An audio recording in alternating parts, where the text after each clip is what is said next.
What's up, fight fans? It's Daniel of Nantas Productions coming with you with a post-fight review. But first, let me tell all the boxing fans of the world, you guys had Christmas coming a little early for you guys. We had, at least I'll mention my top 4 favorite fights for the second half of this year, which hold near and dear to my soul, which is Fury Wilder 3, Canelo versus Plant, Navarette Gonzalez, and Donaire versus Gaballo. Or let me first go to Donaire versus Gaballo, as that was the most recent fight.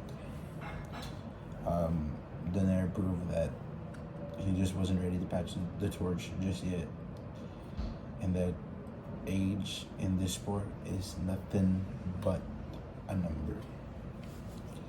You know, not everyone, a lot of people underestimated him and said that he's too old for Gaballo, and Gaballo would smoke him early and knock him out. However, he proved time and time again that he can take hits and dish one out just as bad in return. However, this time we didn't get that signature left hook to the head knockout. We got the body shot. As for that fight,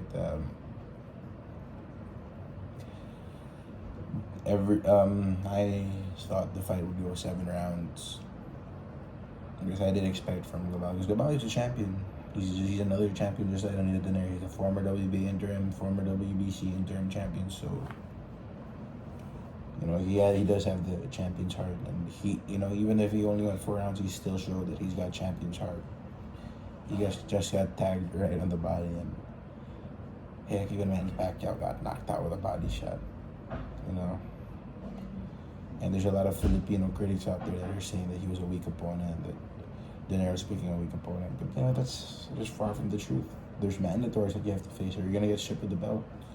And he faced a tough mandatory in Raymar Gaballo, and Donaire even said he's humbled by the way he fought. So, you know, that was a great fight. And the one that happened before the hand, which I attended live to, was Navarette versus Gonzalez. That fight I expected to end in 10 rounds, but it went the full 12-round distance, man. Gonzalez really showed that he wanted that belt. However, Navarette just showed he wanted it a little more. We did not see the typical lunging uppercut from Navarette, which comes from afar. We saw a smarter, more technical Emanuel Navarette. What Navarette proved is he does have a fucking granite chin. And that if you fucking hit him hard, he's gonna hit you 10 times harder. Over and over and over and over and over and over again. And he did that against Joe Gonzalez. And Joe Gonzalez showed that I'm not scared of you. I'm gonna come forward, I'm gonna take every hit you got, I'm gonna hit you back equally hard. There were a lot of times where Navarette got a rock and everyone thought he was gonna get stopped. But right before Joe could come with a knockout punch, Navarette came back with his typical boom, boom, boom, boom, boom, boom, to the point that Joe's eye was completely shut. This is the heart that we see from all 4 fighters: Emanuel Navarette, Joe Gonzalez, Nonito Donaire, and Raymar Gaballo. Tremendous heart, man. Tremendous heart. Everyone said that Gaballo would go down in the first round. I wholeheartedly disagreed. I thought it was gonna happen. It was gonna end in the 7th round, but it ended in the 4th round. Body punches. That shit hurts. Like I said before, that shit hurts. You know, it's just a very similar outcome as the Fury Wilder 3 and Canelo versus Plant. Both fights which everyone expected to end in the early rounds. However, both fights reached round 11. Because every challenger just didn't want to. They showed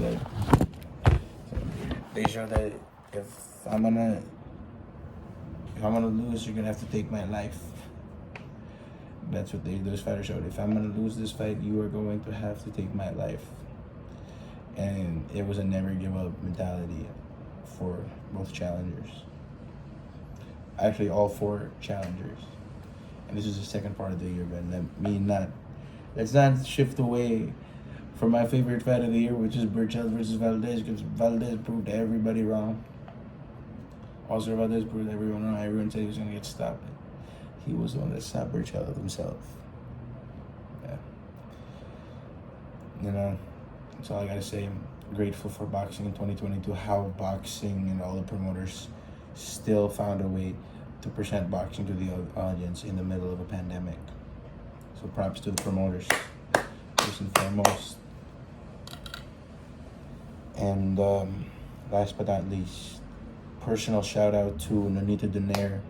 This is from your fellow Filipino American brother from the Bay Area. You did it, man.